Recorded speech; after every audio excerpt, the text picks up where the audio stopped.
सर्वांनी ठराव करून माओवाद्यांना राशन पाणी नाकारलं। त्यांनी जे ID लावले होते ते सगळे पोलिसांकडे जमा केले आहेत।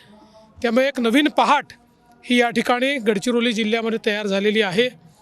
जे मी सारखं सांगायचो की याला महाराष्ट्राचा शेवटचा जिल्हा म्हणू नका, हे महाराष्ट्राचं प्रवेशद्वार आहे, हा पहिला जिल्हा आहे। तसं ट्रान्सफॉर्मेशन आम्ही सुरू केलं आहे आणि मला विशेष आनंद आहे कोनसरीचा हा जो प्रकल्प ज्याचं भूमिपूजन मुख्यमंत्री असताना मी केलं होतं, आता त्याच्या पहिल्या फेजचं उद्घाटन या ठिकाणी करतो आहे। अनेक प्रकल्पांचं आज उद्घाटन भूमिपूजन होत आहे। 10,000 लोकांना रोजगार मिळाला आहे। 5,000 अजून 10 महिन्यामध्ये काम पूर्ण झाल्यानंतर रोजगार त्या ठिकाणी मिळणार आहे। त्यामुळे मोठ्या प्रमाणात जे ट्रान्सफॉर्मेशन आहे ते आपल्याला पाहायला मिळतं आहे आणि आपलं जे स्वप्न आहे की गडचिरोलीला स्टील सिटी ऑफ इंडिया करायचं, त्याकडे वाटचाल आपली सुरू झाली आहे। नवीन रिक्रुटमेंट पूर्ण थांबलेले आहेत। नक्षलवाद्यांच्या नवीन रिक्रुटमेंट गडचिरोली जिल्ह्यात थांबलेले आहेत, उलट सरेंडर करतात, आज पण सरेंडर आहे।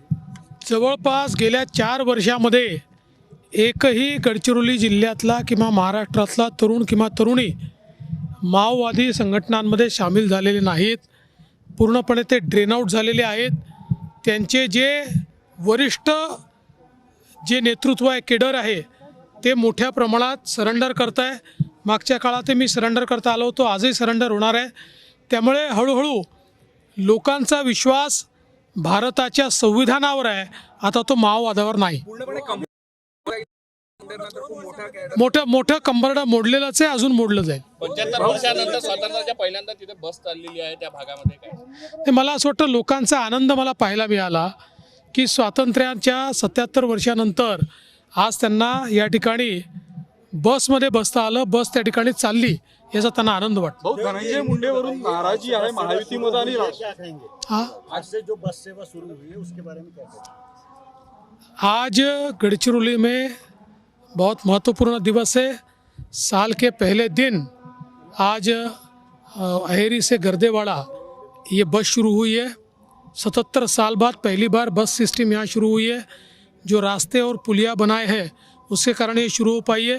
हमारी पुलिस ने यहाँ पर जिस प्रकार से माओवादियों के साथ टक्कर लेकर और गांव के लोगों ने जिस प्रकार से उसमें मदद की है, इसके कारण एक बड़ा परिवर्तन नज़र आ रहा है।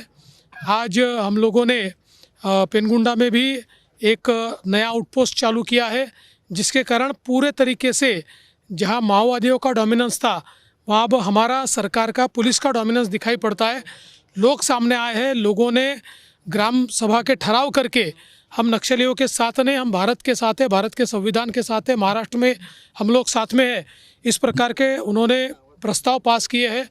तो मुझे लगता है एक बहुत महत्वपूर्ण, और उसके साथ साथ गडचिरोली में जिस समय मैं मुख्यमंत्री था हमने बड़े पैमाने पर यह माइनिंग एक्टिविटी शुरू की थी। आज कोनसरी में जो 2018-19 में मैंने जिसका शिलान्यास किया था, आज उसी का उद्घाटन करने के लिए मैं आया हूँ। बड़े पैमाने पर यहाँ पर स्पॉन्ज आयरन है, स्टील है, इसके निर्माण होने वाला है और हमारी गडचिरोली ये next steel city of India इस रूप में जानी जाएगी। 10,000 लोगों को काम मिला है। अगला फेज़ अभी कुछ 18 महीनों में उनको कंप्लीट करना है, उसमें और 5,000 लोगों को काम मिलने वाला है। कुल मिलाकर 50,000 लोगों को काम कैसा मिले, इस प्रकार का हमारा प्रयास है। गडचिरोली का चित्र पूरे तरीके से हम लोग बदल रहे हैं। देश विदेशातील प्रत्येक घडामोडींचे लाईव्ह अपडेट मिळवण्यासाठी आता साम टीव्हीच्या सर्व सोशल मीडिया प्लॅटफॉर्मला लाईक, फॉलो आणि सबस्क्राईब करा। तसंच सर्व नोटिफिकेशनसाठी बेल आयकॉन प्रेस करायला विसरू नका।